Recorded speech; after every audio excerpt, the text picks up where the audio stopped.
As a doctor, I firmly believe that healthcare is a human right. Quality healthcare in our country is too often a privilege for those who can afford it.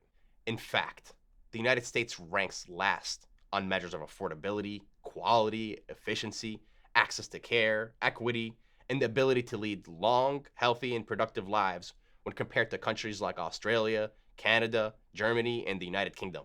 Sadly, the COVID 19 pandemic has made these inequities in our healthcare system way more evident, leaving thousands of black, brown, and burdened families unprotected. People in the richest country in the world should not have to face the question of whether they can or can't pay for the treatment they need to survive. As a country that sets out to overcome the damage left by the pandemic, we must ensure access to quality, affordable healthcare for everyone. If we learned anything from this pandemic, it's that it's necessary to do things differently. Let's take a closer look at exactly how we can make quality healthcare accessible for all in Virginia.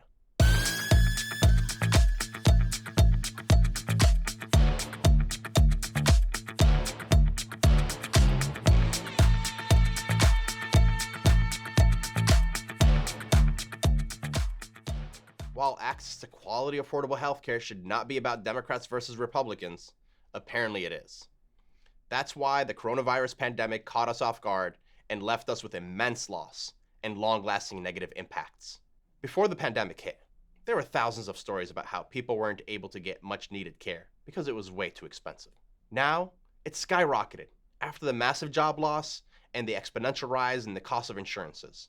Just in Virginia, during 2020, there were roughly 500,000 people without health insurance, overlapping with the over 2 million Virginians that cannot afford healthcare with or without health insurance. Different models for the cost of healthcare in the United States estimate that it will soon be unaffordable for most Americans. And while changes have been made to make healthcare more accessible, they're not enough and will likely not bend the cost curve that has been rising for more than 50 years. And it's only going to get worse. Health experts say the pandemic shouldn't have come as a surprise at all, and recommend that we might get used to the idea of more pandemics. Given that fast changes in the ecosystem have become a regular part of the global landscape because of urbanism, globalization, and bad use of resources by megacorporations, epidemics of infectious diseases will become more regular. This encroachment of infectious diseases will inevitably keep raising the already high cost of healthcare. Unless major changes are made in the US healthcare system, this will lead to a never before seen humanitarian and fiscal crisis, one that will not only affect you and me at a personal level, but also the government and private sectors. To explore more about the importance of dealing with the high prices of healthcare, I talked with constituents at early voting sites in the fall of 2020 about how this issue is affecting them directly. You live around here? Just down the street, actually. Okay. You came walking.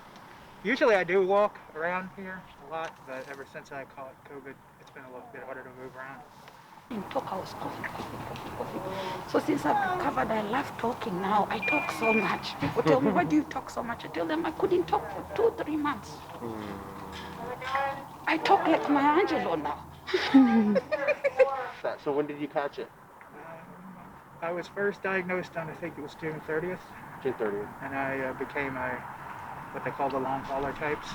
So I spent about 5 days in Reston Hospital, and since then I've been up and down with all kinds of symptoms. It's not been a fun experience, and it's had a pretty significant impact on your work life and other things, as you might imagine. You're employed right now, but Correct. if your employer disappears, Oh yeah, then that's it. you don't have Yeah. have insurance. That's it, yeah. Have you ever looked at the marketplace and seen how much it costs? Not really, no. Okay, cool. I imagine it's up there though. The average is around $400 some Oh wow. Okay. each month. Wow. Yeah.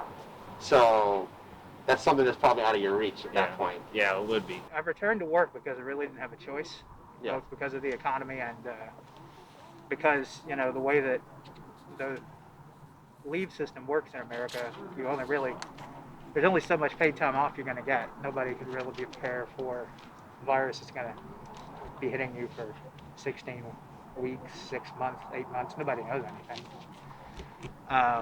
So I take a few hours out of the day each day to try to do something to help heal. I sort of have to stagger my time to do so, because I still have to get things like the basic. You still have to live a life. You still have to work and earn money and whatever, because you can't pay for all those fancy doctors if you can't afford it. And this community here, it is a beautiful community. my doctor. They took care of me. Even without insurance, I still paid off my pocket and they took care of me because I was still under care. That night when my insurance ended, when I was told it's ending on that day while I'm still sick and everything was shut down, I found the courage I've never found before. I ran to the emergency, to the urgent care, because that is the week my doctor had scheduled for me to get my COVID test done and other checkups, because the week before I was so weak. Because it's been like 16 weeks, I'm still dealing with symptoms. Shortness of breath still is ongoing, and Yeah, and neuropathy, headaches, brain fog, all the fun stuff. Not great stuff if you're a writer, which is what I do for a living. You don't realize the beauty of being able to talk until you've gone through something where you can't use your voice. So that's why this election for me is so important. This election for me is about love. It's about my voice. I didn't have a voice, so this is my voice right here. So what can we do? Well, the answer is simpler than many suggest. Besides protecting our environment through better land use planning, if you haven't seen my first episode, I suggest you do, and the implementation of a Green New Deal, we should secure universal health care for all. In a world where pandemics will become more frequent, making sure everyone has access to constant, quality, affordable health care is a way to reduce the possibility of having infectious diseases going unknown for a long period, dealing with the pandemic head on even before it starts.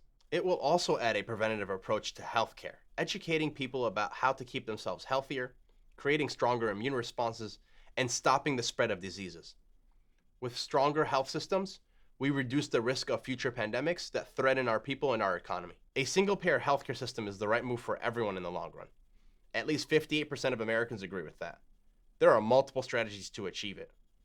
One is by pushing at the state level for a Medicare price public option for health insurance and then, working together over time, into a single-payer healthcare system. The implementation of a single-payer healthcare system where everyone receives comprehensive coverage, regardless of their ability to pay, is an affordable and effective solution to the country's healthcare problem, and a major step towards equity, especially for uninsured and underinsured Americans. During the 2021 General Assembly session, I introduced a bill to study how Virginia can do just that. While it didn't pass in the Senate, I can assure you that I am ready to keep pushing for ways to get us closer to the universal single-payer healthcare coverage, like fighting for public health insurance options, or amplifying the number of those eligible for government-funded programs. Join our coalition by signing up for our weekly newsletter so you can stay up to date with the most important issues and opportunities to get involved. And if you can, please head to samirafordelegate.com and donate to our campaign. It's the best and easiest way to support our work towards justice. Thank you and stay well.